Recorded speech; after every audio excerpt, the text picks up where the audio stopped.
thirsted in the barren land of sin and shame, and nothing satisfying there I found. But to the blessed cross of Christ one day I came, where springs of living water did abound. Drinking at the springs of living water, happy now am I, my soul is satisfied. Drinking at the springs of living water, oh wonderful and bountiful supply. How sweet the living water from the hills of God, it makes me glad and happy all the way. Now glory, grace and blessing mark the path I've trod, I'm shouting hallelujah every day. Drinking at the springs of living water, springs of water, and now am I, my soul is satisfied. Drinking at the springs of living water, springs of water, wonderful and bountiful supply.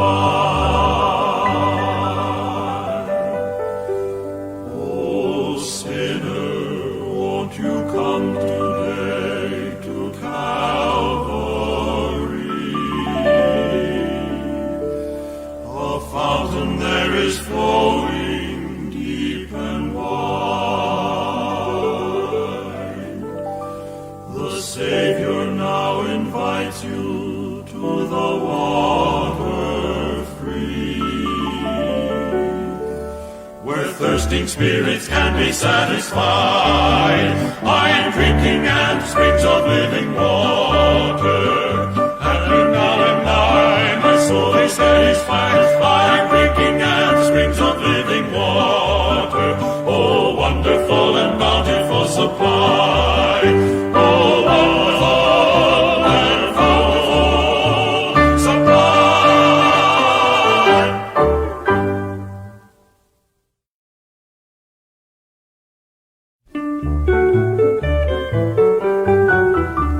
I thirsted in the barren land of sin and shame, and nothing satisfying there I found. But to the blessed cross of Christ one day I came, where springs of living water did abound. Drinking at the springs of living water, happy now am I, my soul is satisfied. Drinking at the springs of living water, oh wonderful and bountiful supply. How sweet the living water from the hills of God, it makes me glad and happy all the way. Now glory, grace and blessing mark the path I've trod, I'm shouting hallelujah every day. Drinking at the springs of living water, springs of water, and now am I, my soul is satisfied. Drinking at the springs of living water, springs of water, wonderful and bountiful supply. Oh sinner, won't you come today to Calvary? A fountain there is flowing deep and wide. The Savior now invites you to the water free, where thirsting spirits can be satisfied. I am drinking at the springs of living water. Happy now am I, my soul is satisfied. I am drinking at the springs of living water. Oh, wonderful and bountiful supply. Oh, wonderful and bountiful supply.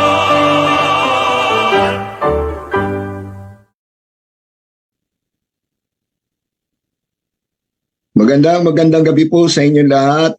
Deacon Bong Bernales ng pinagpapalang programa Feasting on the Divine Verses na ito po ay pinangungunahan po na ating malapas na Bishop Fernando de Vega. Today is Monday, January 22, 2024 at napakabilis po ng paglipas ng panahon at ilang araw na lamang po ay buwan na po ng Pebrero. At ang inyo pong lingkod ay yung bumabati po sa inyong lahat ng Happy Monday. At kumusta na po ang inyong nagdaang linggo, lalo-lalo na po kahapon sa ating pong pananambahan. At talagang sa amin naman po sa Zion Bible Baptist Church Parañaque, sa pangunguna po na aking mahal na Pastor Jeremiah Solomon, we had our monthly tracts distribution and street preaching. At talagang andun po yung excitement ng aming pong mga kasama. At talagang we went out at talagang nag-distribute po kami ng tracts at we had the street preaching as well. At talaga pong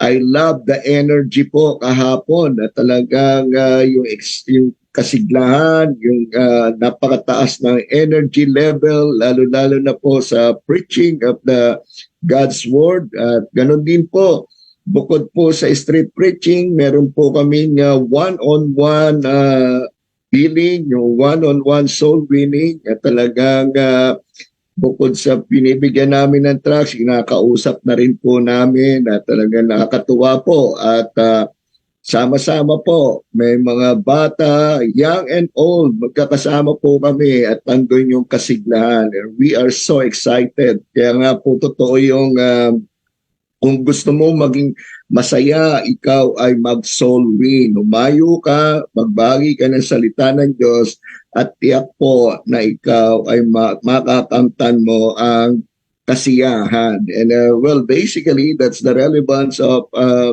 Christian to share the Word of God. Okay?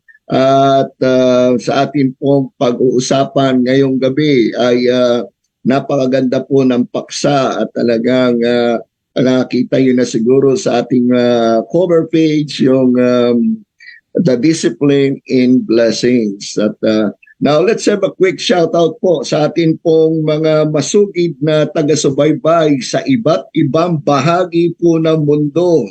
At binabati ko po ang lahat po na naka-tune in na sa inyo pong mga gadgets.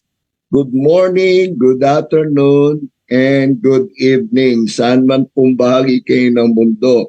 Now, let's have a quick shout out at gusto ko pong from the list, I have seen these names at mabilis lang po yung ng feed. I have listed some names at shout out po kay Cesar Miho Domingo from Japan. At ganun din po kay Mami Malulaw from Baguio. I'm not sure kung si Mami po ay nasa Baguio ngayon o nandito po siya ngayon sa Pasay. Nonetheless, Mami Malu, shout out po sa inyo at kay Ma'am Mirna Tumandaw ng Victory Fundamental Baptist Church. Now, all the way from Florida, United States, si Brother Rodolfo de Peralta, shout out po sa inyo, Brother Rod, at siguro ngayon ay mag-alas 7 na ng umaga po sa lugar nila. Ganon din po kay Sister Billy Remo, shout out po. Kay Masatoshi Yokoyama, Brother Pyong, shout out po sa iyo from Japan. Then we have Tessa Bensi Antes, shout out po. Kay Sister Dean Tixon Schussler ng LWBC Santa Mesa. And also all the way from Paris, France, si Ate Mila Sahagum, shout out po sa inyo. And Teacher Tessie at shout out po sa iyo. Lagi po natin kasama si Teacher Tessie. And from Cyprus, the country between Greece and Turkey, si Sister Emmeline Sherbo. And all the way from Qatar, Sister Erlinda Kagomok, shout out po sa inyo. From Antipolo, sa aking pong kapatid na si Ate Edita Heresano, shout out po ate sa iyo. At gayon din po kay Ma'am Normita Pitalber, shout out po sa inyo. Kay Jacob Johnny Cruz, shout out sa inyo. At kay Sister Sinaida Miguel, shout out din po. And Sister Yolanda Takishima from Japan, and Sister Lisa Rabillo from Victory Fundamental Baptist Church, also from Victory Fundamental Baptist Church. Si Ma'am Cory Simanes, ang soul winner ng Victory, na talagang ang kanyang pag-ibig ay ang pangangalap ng kaluluwa. Shout out po sa inyo. Talagang we are happy at malaking encouragement po, lalo-lalo na sa amin, na kayo po ay makasama namin makapiling sa mahigit kumulang na 1 oras na pag-aaral po ng salita po ng Panginoon Diyos. Now, shoutout din po sa ating mga faithful viewers and prayer partners all over the world. Ito pong programang ito can be seen anywhere in any parts of the world. Basta meron silang internet at alam nila yung link na ating Feasting on the Divine Verses. Kaya nga po napakahalaga na kung meron po kayong mamahal sa buhay na nasa abroad, tag nyo, i-share po natin ito. Mga kaibigan natin, naghahanap buhay sa iba't ibang bahagi ng mundo, i-share din po natin kasi po nakakatulong din po itong pag-aaral na ito. We can share the Word of God at the same time ay talagang nakakaniig po natin sila sa pamamagitan po ng pag-aaral ng salita po ng Panginoon Diyos. And if ever they have prayer requests, they can just input their prayer requests sa comment boxes ng kanilang gadgets. Hindi ko man po mabasa online dahil nga po I'm using ngayon po yung Zoom, ay ipapanalangin din po namin sila sa private prayer live, private prayer time. Marami po mga prayer warriors na kasama po tayo ngayon na talagang sila po ay naginawa na po nilang ministry ang maging prayer warriors for those brethren who really needs a prayer. Now, sa pagkakataon po ito ay dumako naman po tayo sa pagbati ng birthdays. At although wala pong listahan, pero nasabihan naman po ako ni FB na si Ma'am Miriam Miserio is celebrating her birthday today. At happy birthday po, Ma'am Miriam. Talagang nakakatuwa po na kayo'y aking pong nakatagpo sa LWBC, and I'm really very happy meeting you. At happy birthday po sa araw na ito sa inyo, and I hope you have a big blast in your celebration ng inyong birthday. And then shout out na rin po sa Precious Rubies ng LWBC Santa Mesa. Kaway-kaway lamang po ang mga Precious Rubies ng LWBC Santa Mesa. At sa mga iba pa pong nagdiriwang ng kaarawan at anibersaryo sa araw na ito, maligayang bati po sa inyong lahat. We rejoice with you in your special day. Now, sa ating pong prayer list, dumako po tayo. Let us always mention our beloved Bishop Freddy De Vega, yung kanya pong schedule. So hectic, so very hectic ang kanyang schedule. Pag-pray din po natin yung physical and spiritual strength at in so many speaking engagements.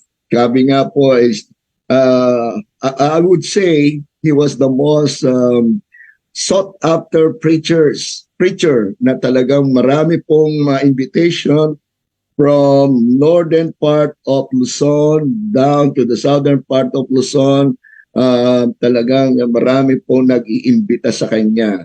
And let's include in our prayer yung kanyang family, si Ma'am Marie, Sister Sophia, si Inang Charing, yung mother po na ating mahal na bishop, pati na rin po yung kasama nila sa tahanan, sila Pastor Orson, Teacher Tessie, Sister Chari, Sister Roseanne, Brother Jojo, Preacher Jojo, and Sister Willie.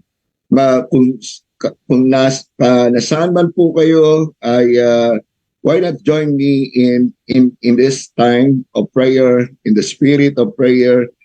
Sama-sama po tayo, iisa ang puso natin, iisa ating espiritu na lumapit tayo sa Panginoon Diyos at ipanalangin po natin ang mga ilang bagay na natin pong ipapanalangin.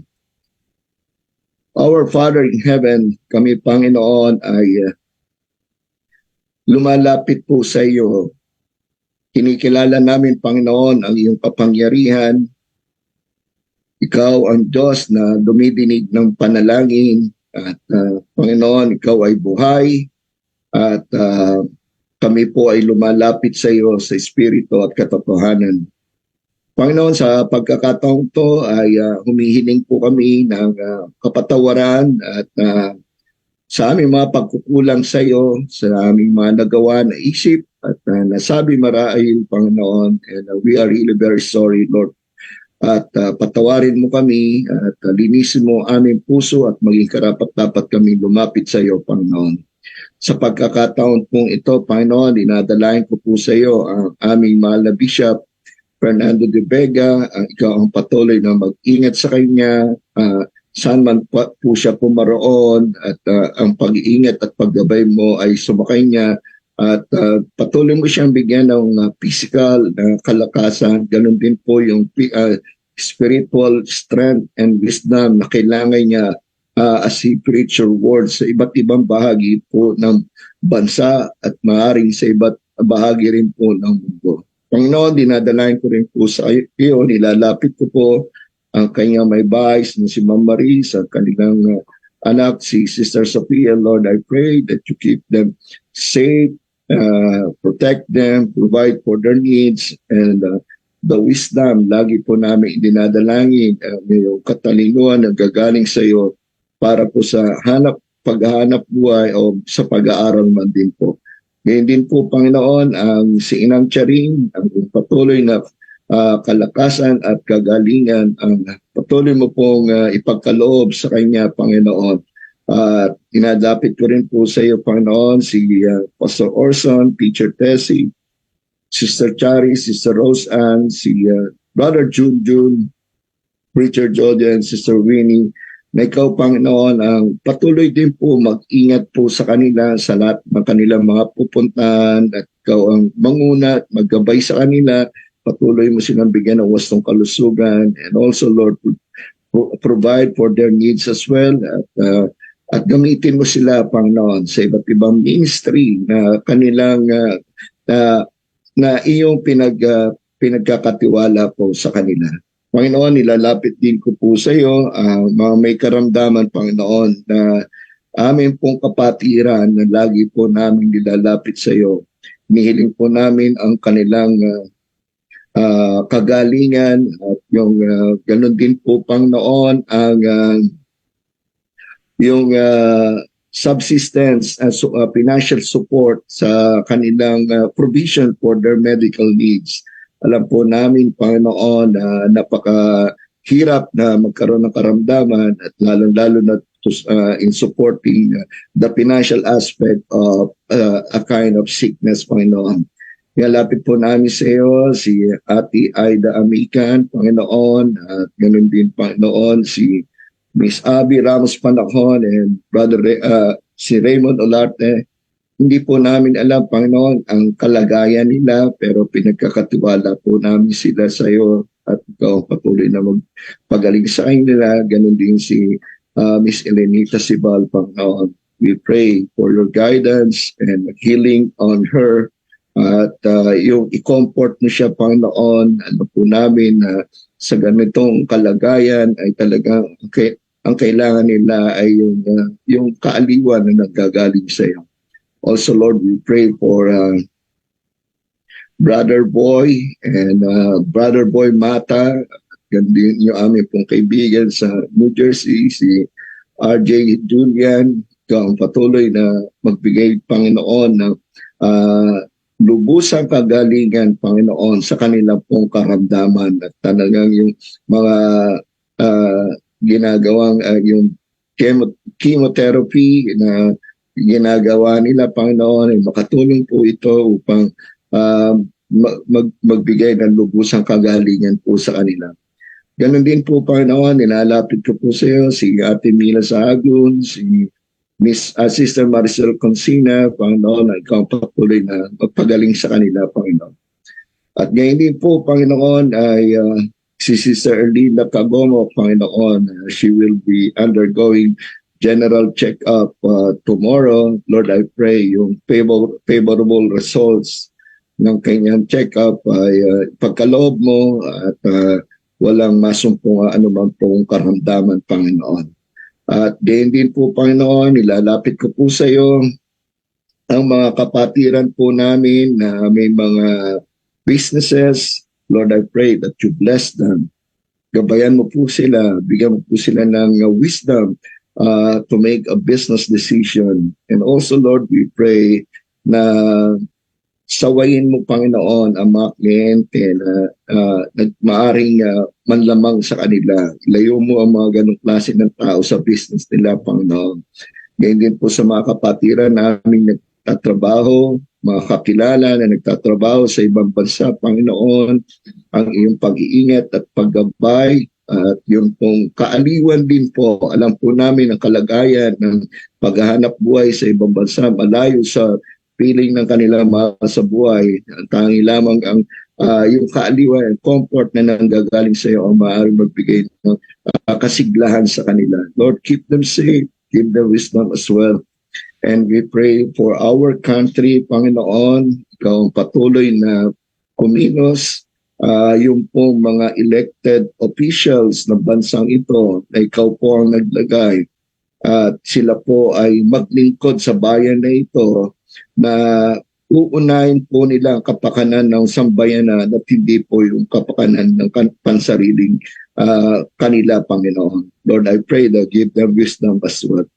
Panginoon, sa amin pong pag-aaral ngayon sa gabing pong ito, ikaw ang siyang kumilos, Panginoon.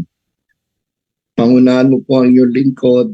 Inamin ko, Panginoon, na wala po ako magagawa. Not even a single word, Panginoon, ay manggaling sa akin, bagkus ikaw ang mag-provide ng mga salita na mamumutawi sa aking labi.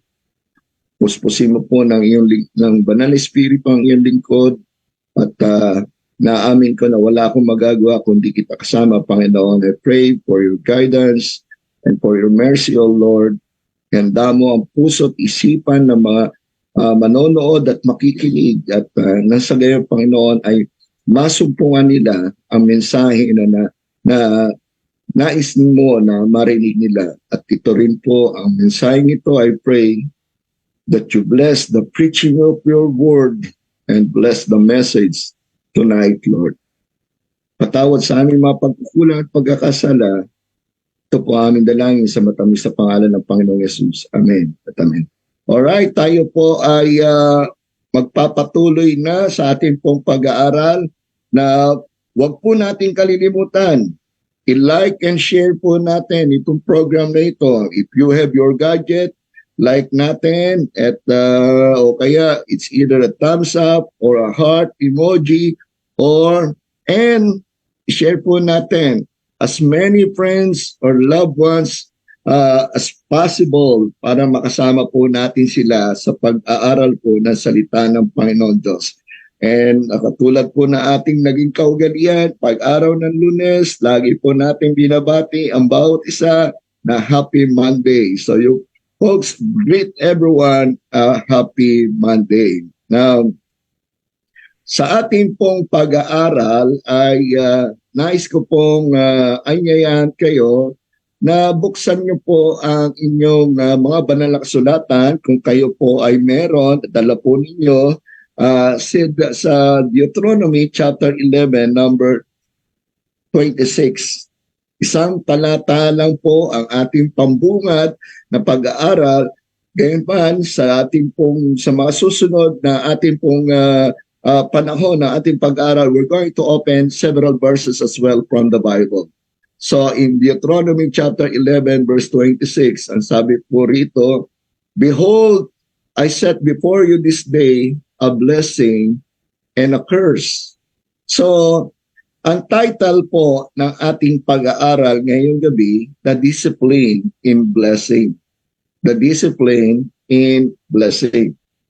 Kung kayo po ay pinagpala kahapon o na nagdaang linggo, ay siguro pwede po ninyo ilagay o i-type dito kung anong blessing binigay ng Diyos sa inyo. Maaaring ito ay spiritual blessing, maaaring ito po ay material blessings.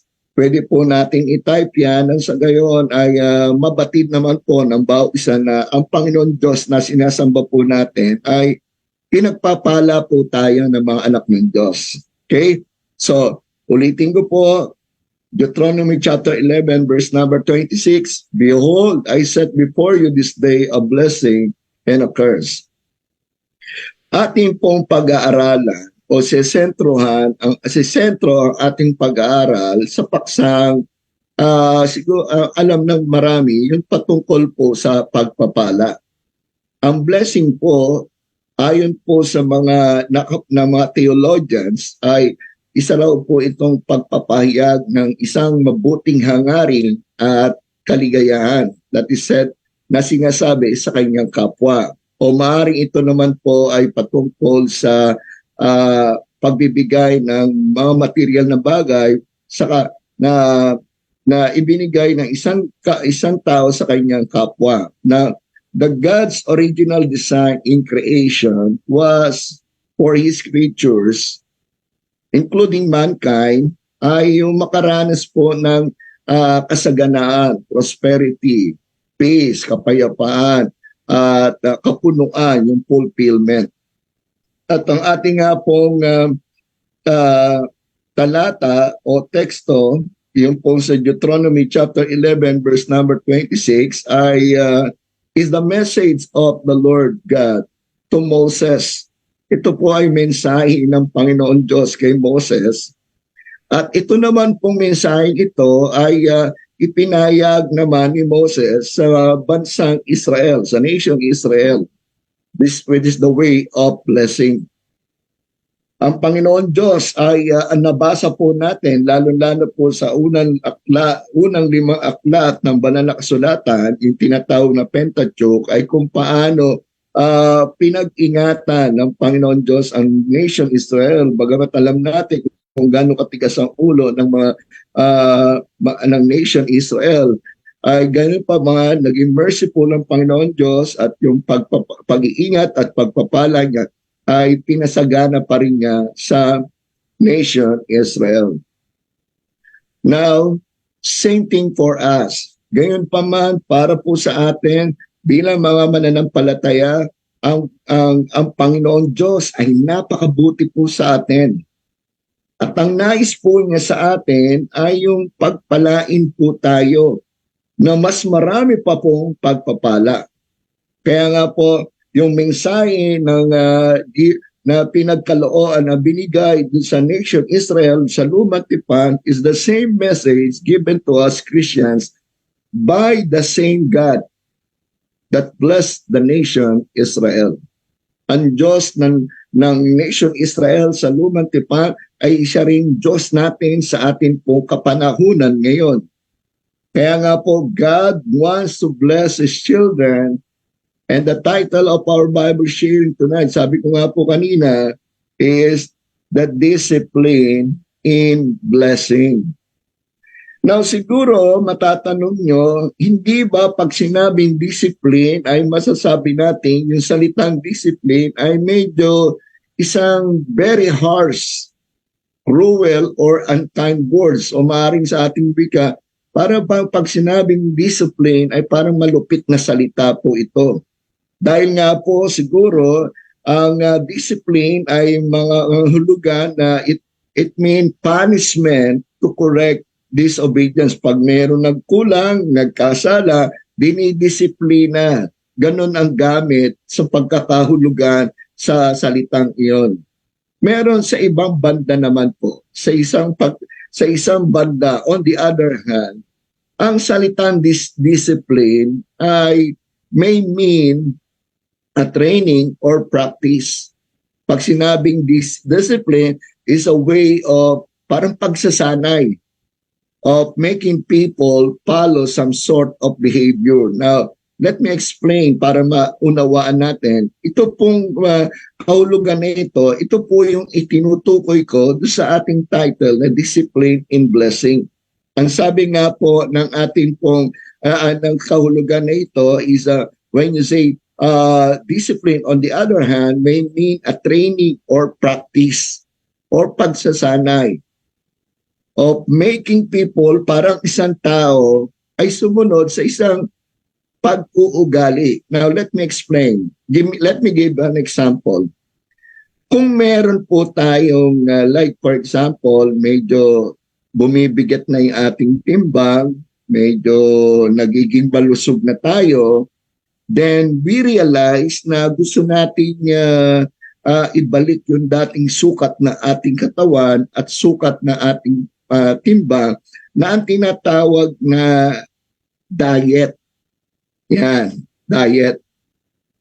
Para maibalik natin sa dating timbang at sukat na ating katawan na medyo kumbaga sa terminology ng mundo ay medyo sexy at medyo fit, ay kailangan nating disiplinahin ang ating sarili. Now, we should go under some kind of discipline in order to go back to the weight and to the size that we desire.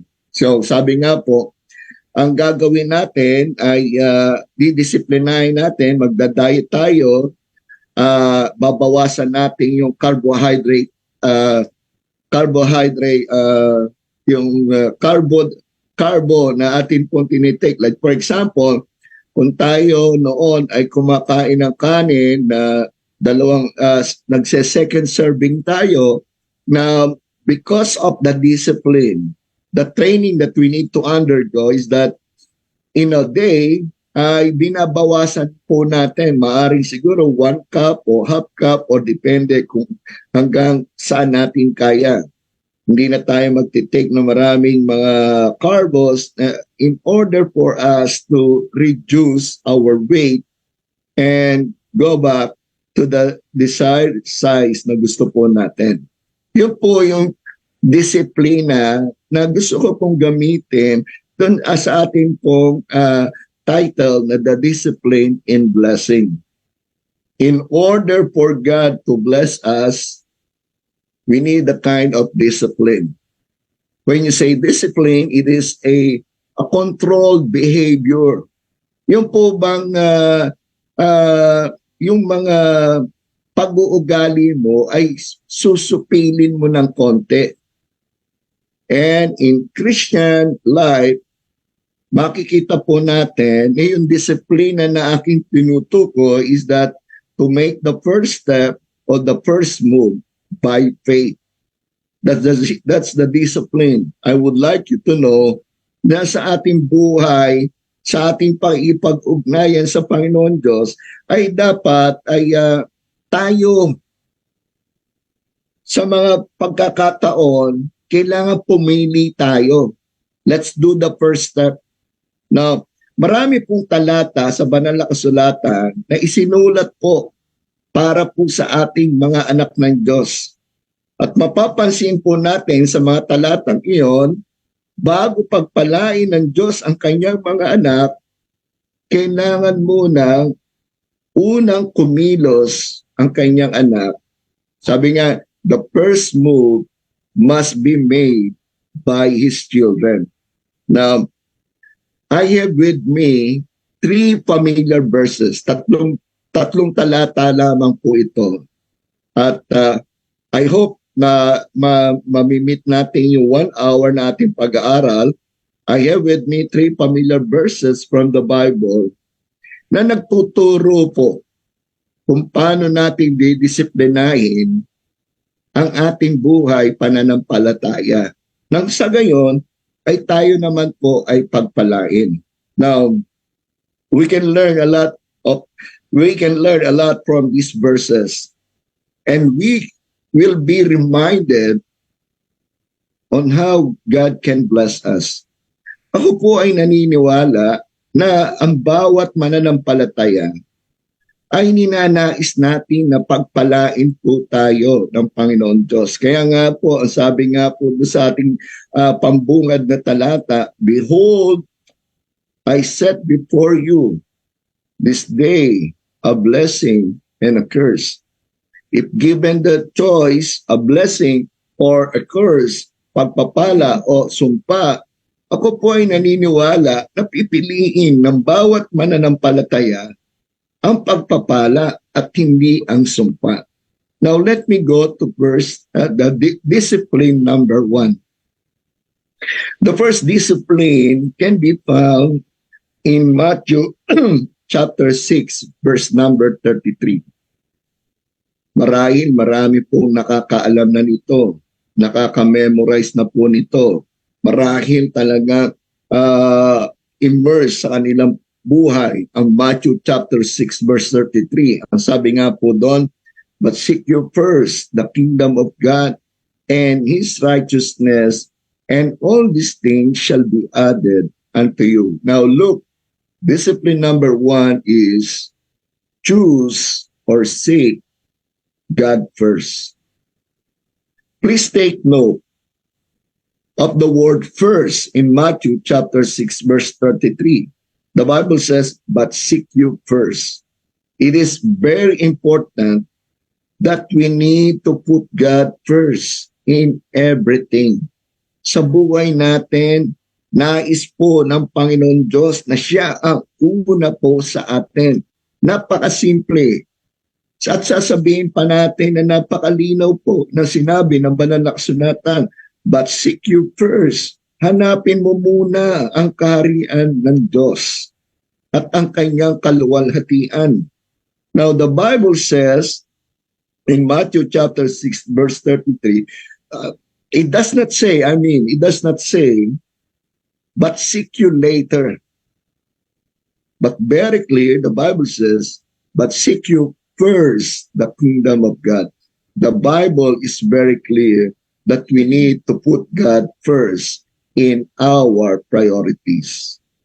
Nais po ng Diyos na ang siya ay mauna sa buhay po natin. Kaya nga po sinabi ko kanina, sa maraming pagkakataon, nandun na po pala tayo sa sitwasyon na we could have been blessed by God because in that situation, we may have chosen the wrong priority. Alam niyo po ba, hindi lang po sa ating panahon na ang Panginoong Diyos ay ang nais niya ay mauna siya sa ating buhay, even during the Old Testament. In the Old Testament, God demands or claim first. Gusto niya siya ang una. Let us open our Bible in several verses in the Old Testament that give God priority of claim. We're going to open our several verses from the Bible, folks. Dito po natin makikita sa lahat ng possession ng tao, sa lahat ng possession ng kanyang mga anak, gusto niyang siya ang unahin. Now, look at Numbers chapter 3, verse 13. Numbers chapter 3, verse 13. The Bible says, the first part of Numbers chapter 3, verse 13, "Because all the firstborn are mine." Maging tao man or maging beast, ay ang una, ang panganay ay para sa Diyos. Very clear. Nagdidemand na mauna ang Panginoon Diyos sa lahat ng possession ng tao. Pangalawa, sa Deuteronomy chapter 26, verse number 2. Ang sabi po roon sa Deuteronomy chapter 26, verse 22, verse number 2, verse number 2.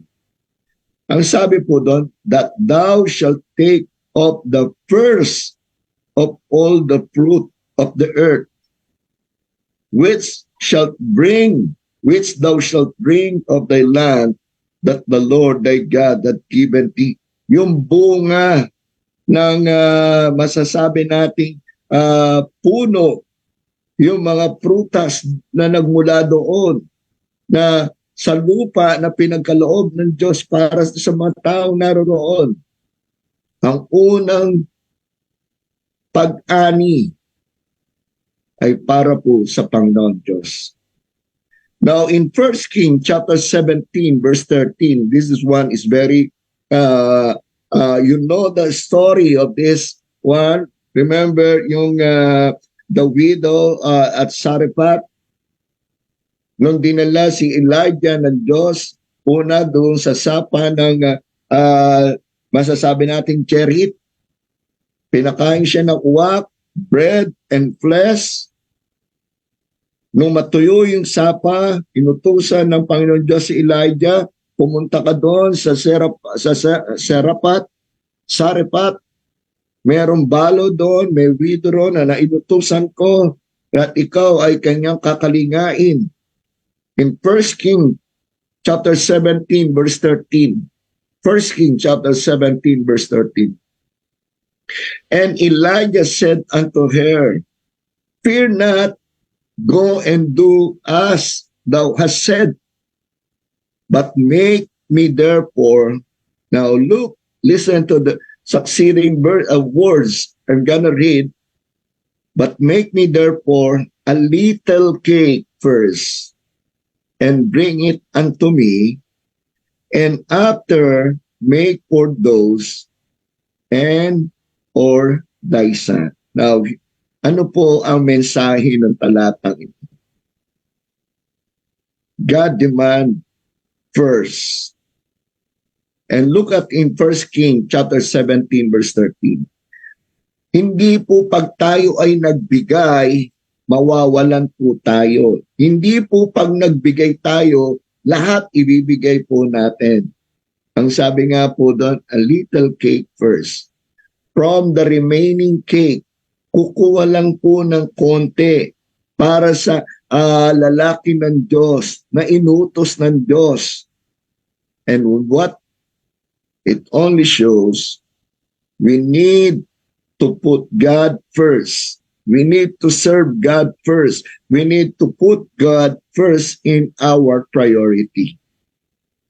If God wants to be first, kung Diyos ay nais na siya ay nauuna, hindi po natin dapat ilagay siya sa pangalawa sa ating mga prioridad, sa ating mga concern. Dapat ang Diyos lagi ang nauuna sa ating buhay. Now, if you will read Matthew chapter 6 verses 31 to 32, that's the two verses before Matthew chapter 6 verse 33, mapapansin nyo po doon, ito po ay tumutukoy sa worldly care. Pag sinabi pong worldly care, katulad ng yung pagkain kakainin, damit na isusuot, at maraming mga mananampalataya po ngayon na talagang they are so entangled, na talagang yakap na yakap po nila ang mundo, na nakalimutan na nila that there is more important than what we eat and clothes to wear. Ubos na ubos po ang panahon nila sa paghahanap buhay. Ubos na ubos ang panahon nila sa pagkita ng pera. Walang panahon sa gawain, walang panahon sa paglilingkod sa Diyos dahil meron silang kaisipan na kailangan i-provide nila ang pagkain at damit at maraming bagay na material sa kanilang pamilya at para sa kanilang sarili. Nakalimutan na nila na merong pang mas mahalaga kaysa pagkain kakainin, damit na susuotin at ilang pang bagay na naging binibigyan ng mas mataas na prioridad kesa ang paglilingkod sa Panginoong Diyos. Before God, what is important is prioritizing Him in our lives. Sa buhay po natin, ang mas mahalaga sa Diyos, yung masumpungan niya tayo na inuuna natin siya. Choose God. Seek God first. Dahil alam naman po niya ang ating pong mga pangangailangan. And He will bless us more than we can think of. He will provide all the food, the clothes, and everything we need physically. Remember, wala pong mananampalataya, wala pong anak ng Diyos na ginutom o nagutom sa kanyang paglilingkod sa Diyos. All we need to do is put God first in our life and in our priority. At ano yung kanyang pangako? Balikan po natin ang Matthew chapter 6 verse 33. Ang sabi nga po doon, but seek you first the kingdom of God and His righteousness. Now, folks, the second line, the second part of Matthew chapter 6 verse 33, and all these things, folks, and all these things, those things mentioned in Matthew chapter 6 verses 31 to 32, the worldly gift shall be added unto you. Napakalinaw po na sinabi po ng Panginoon na hindi niya po tayo pababayaan. Pupunuan po ang atin pong mga pangangailangan at hindi niya tayo hahayaan na magkulang. Dahil pangako po niya yan. The discipline is kailangan piliin muna natin siya, hanapin muna natin siya. That's the discipline. Unahin natin ang Panginoon Diyos. Kaya nga po sa lahat na po na naghahanap buhay o naghahanap ng trabaho po, let us be reminded, the first pointer that we should acknowledge is to claim Matthew 6:33. Siguro sabihin natin, mahirap gawin yan. It takes faith to do that. Put God first in our life. And whatever we desire, He will give it to us. Lalo-lalo na po yung mga naghahanap ng trabaho. Pumili po tayo ng trabaho na hindi tayo mapipigilan sa ating paglilingkod sa ating Diyos. Huwag po tayo manghinayang na maghanap buhay ng linggo na maaaring isipin natin mas malaki, mas mataas ang rate pag-araw ng linggo. Ngunit mapipigilan naman tayo sa ating pananambahan. Mapipigilan tayo sa ating paglilingkod. Hanggang sa dumating tayo sa panahon na mas nanaisin natin pagsilbihan ang mundo kesa ang ating Panginoon Diyos. Folks, let us ask God. Ipanalangin po natin kung kayo naghahanap ng trabaho for a job that will be free on Sunday. Kapag may araw ng Sabat, may gawain, ay may trabaho pag araw ng linggo. Remember, Matthew chapter 6 verse 33, and learn from that discipline. Remember, unahin po natin ang Panginoon Diyos. Doon naman po sa mga nag-i-struggle, hanggang ngayon, yung pagbibigay ng tithes, hirap na hirap pa ang kalooban. The Bible said, put God first. Put God first. Piliin natin una ang Diyos. Set aside and give the first 10% of our income, and you will amaze the working of God in our lives. That the 90% remaining will be more than enough for you and for your family. Because God promises that in Malachi chapter 3 verse 10, bring you all the tithes into the storehouse, that there may be meat in mine house, and prove me now herewith, saith the Lord of hosts, if I, folks, take note of this, if I will not open you the windows of heaven and pour you out a blessing that there shall not be room enough to receive it. Salita po ng Diyos yan. Atin pong i-claim. Unahin natin ang Panginoon Diyos. Piliin natin ang Panginoon Diyos. Hanapin natin ang Panginoon Diyos at ipagkakaloob niya. Itutuparin niya ang pangako niya sa atin. The first discipline in blessing is to choose or seek God first. Now, let's go to point number 2. Jeremiah 33 verse 3. The Bible said, "Call unto me, and I will answer thee, and shew thee great and mighty things, which thou knowest not." The first phrase said, "Call unto me." What a very comforting promise and a blessing from God's word, that every time we Christians call unto God, we can be assured that God will answer our prayer. Why? Because He promised that. We need to claim that. We need to put Jeremiah 33 verse 3 in our heart. And every time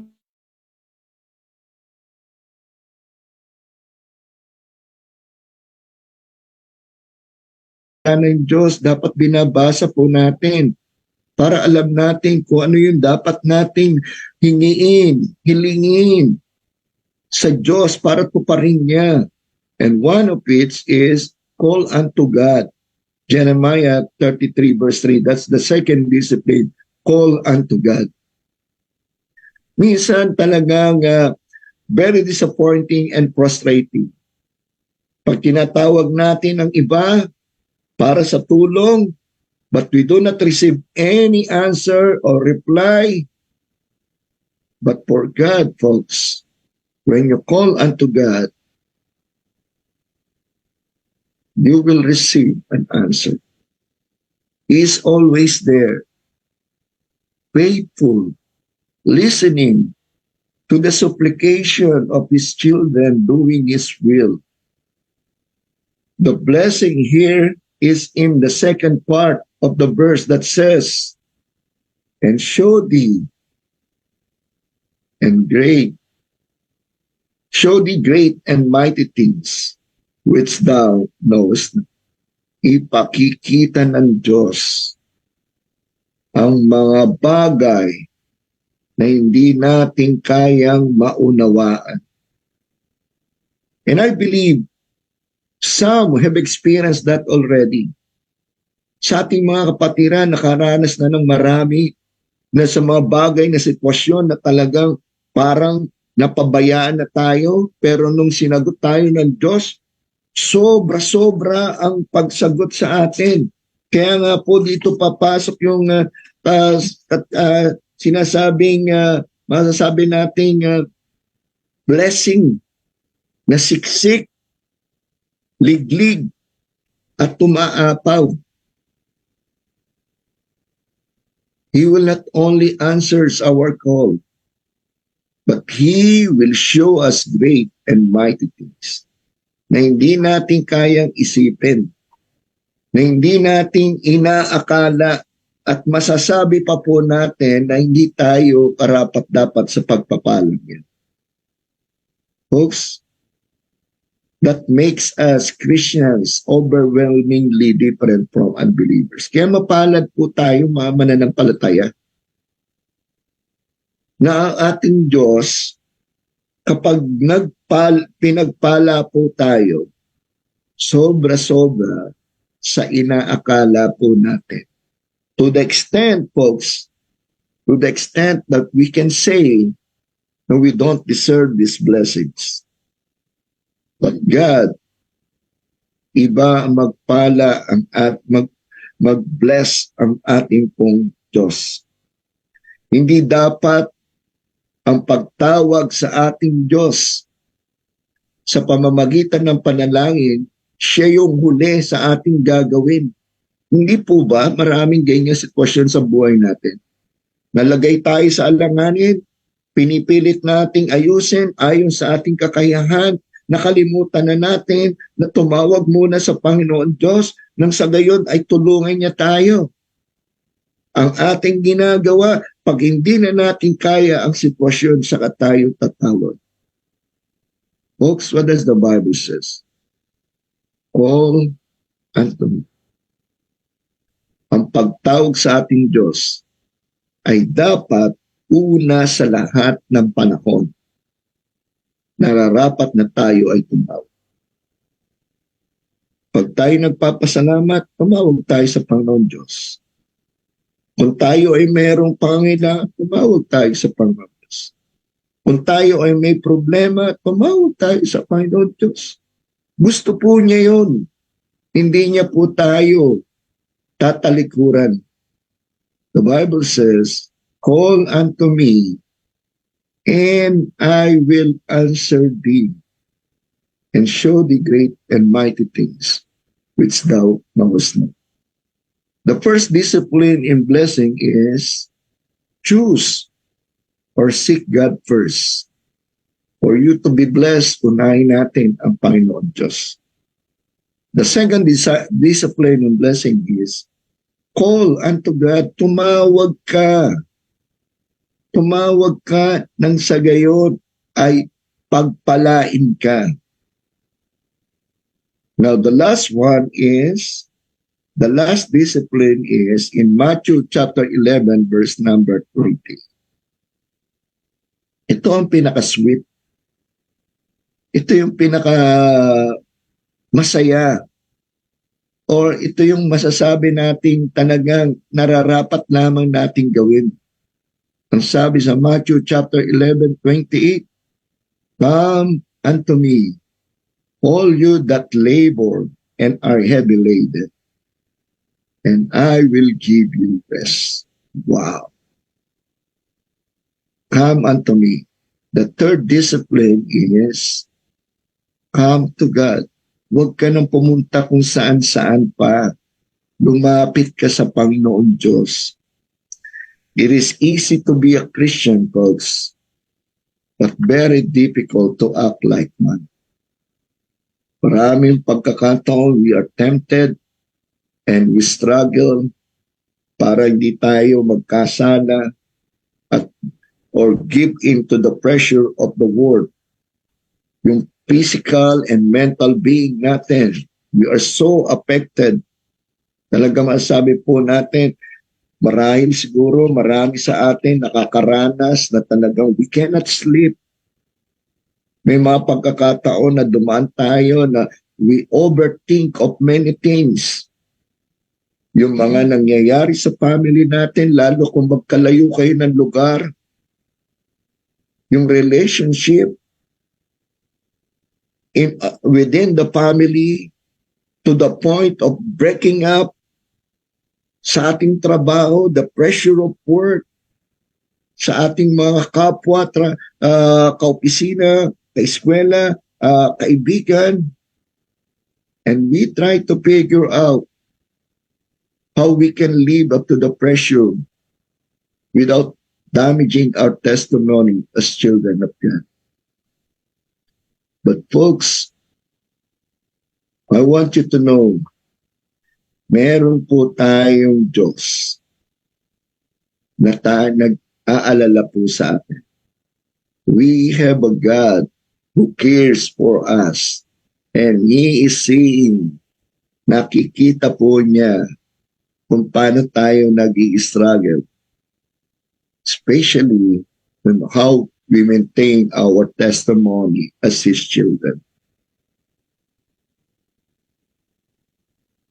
Pag darating na po tayo to the point of breaking up, to the breaking point of our faith, and when we are about to give in to the pressure of this world, parang pagod na tayo, parang ayaw na natin, parang bibigay na tayo. I want to invite you folks to come to our God. Sabi nga po sa Matthew chapter 11 verse 28, He will give us a safe haven and rest that the world this wicked world cannot give. Sabihin natin sa Kanya, lumapit tayo sa Kanya, tell Him how we struggle. Yung damdamin natin, ihinga natin, empty our emotion and those that we keep in our hearts, yung mabigat sa dibdib natin, sabihin natin, and He will comfort us. Tell our God what we are in need. He is always there, faithful, folks, when we need Him. Kung ang mundo nga merong tinatawag na isumbong mo kay tulpo, tayo mga anak ng Diyos, may Diyos na buhay po tayo. Pwede nating pagsabihan ang ating mga mabibigat na damdamin. Remember, we have a God who cares. 1 Peter chapter 5 verse 7, ano po ang sabi ng 1 Peter chapter 5 verse 7? Casting all your care upon Him, for He cared for you. Kung merong isang tunay at tapat na magkakalinga sa atin, sa bigat ng ating mga damdamin, walang iba kundi ang Diyos na ating sinasampalatayan. God will never turn His back to those who are redeemed by the precious blood of the Lamb. Hindi niya tayo tatalikuran. Kung ikaw ay tunay na anak ng Diyos, God will never turn His back from you. Let not our struggles and temptation drive us away to God. Huwag yung pag nandun tayo sa sitwasyon, sa mundo tayo pumupunta, then it will make more miseries in our lives. Hindi comfort ang masusumpungan natin. More troubles. Folks, kaya nga, come. The Bible says in Matthew chapter 11 and 11 verse 28, come unto me. It was written in the first, that phrase, in the first part of this verse. Dapat una lumapit ka. Come unto me. Now folks, that's the third discipline in blessings. Come to God. Come to God. Now we have heard, in conclusion, in closing, we have heard from the Word of God the discipline and blessing because we want to be blessed. We want to God to bless us more and more. But we should know the discipline first. Before God gave His blessing, if you can notice in the 3 verses that we have heard, makikita po natin dito, we need to do the first move. We need to do the first move. Seek, call, come before God gave His blessings. Kaya nga po, in order to receive His blessings tonight, remember, una, we need to choose or seek God first. In a situation, maaaring nalagay tayo kung sino unahin natin. Diyos ba, sarili ko, o ang mundo? If you want blessing, choose God. If you want curse, choose yourself and choose the word. Then second, we need to call unto God. May mga pangangailangan tayo. The Bible says, call unto me. Call unto me. Call unto God. Unahin natin ng Diyos, tumawag tayo sa Kanya. In every situation in life, call unto God. And then when we are tired, about to give up, the Bible said, the third discipline, come to God. Folks, I don't know what your heart aches right now. Siguro sa ating mga sa ating mga nanonood at nakikinig, may kabigatan kayong dinadala o pinagdadaanan. But one thing for sure, folks, God knows it. Hindi mo pwedeng itago sa Diyos. But He wants you to do the first move. To choose or seek Him first. To call unto God. To come to Him. I do not know what your options, but my prayer is to choose God. I do not know your prayers, but God, who is all-knowing, knows that in the deepest part of your heart, what you need. Dito po nagtatapos ang ating pag-aaral. And I hope and I pray that the lesson tonight have been a blessing forever. Tayo po ay manalangin. Sama-sama po tayo. Pikit natin ang ating mga mata. Wherever you are, maaaring nasa malayong lugar ka, nasa ibang bansa ka, maaaring malapit ka lang, nandito sa loob ng bansa. Why not join me in this prayer? Dakilang Diyos, aming Ama na nasa langit.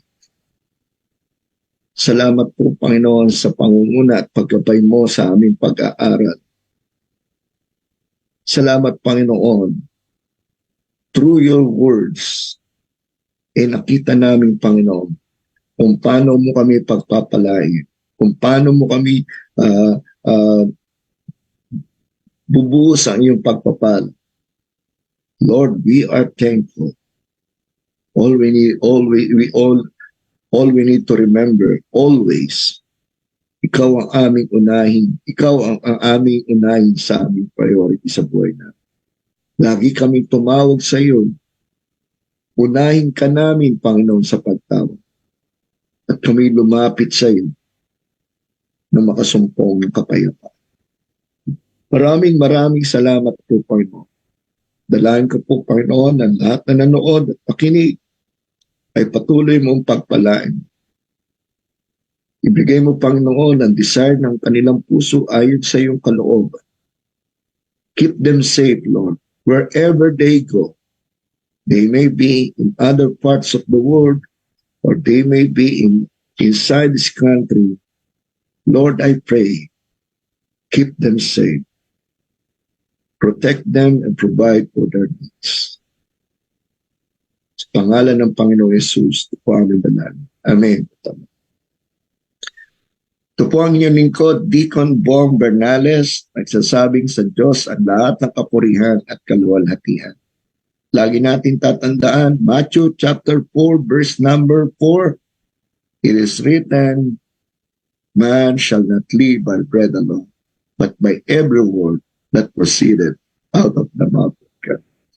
Magandang gabi po sa inyo at pagpalain po tayong lahat ng ating Diyos na buhay.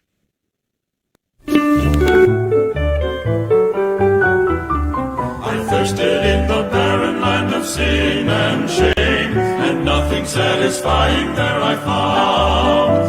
But to the blessed cross of Christ one day I came, where springs of living water did abound. Drinking at the springs of living water, happy now am I, my soul is satisfied. Drinking at the springs of living water, oh wonderful and bountiful supply. How sweet the living water from the hills of God, it makes me glad and happy all the way. Now glory, grace and blessing mark the path I've trod, I'm shouting hallelujah every day.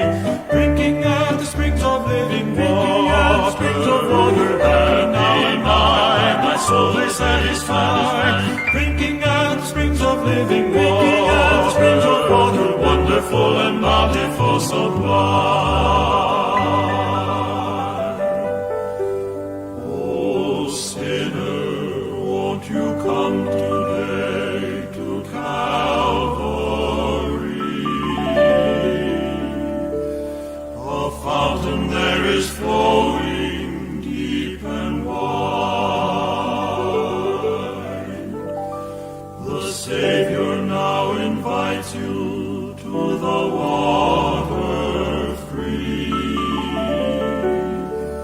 where thirsting spirits can be satisfied. I am drinking at springs of living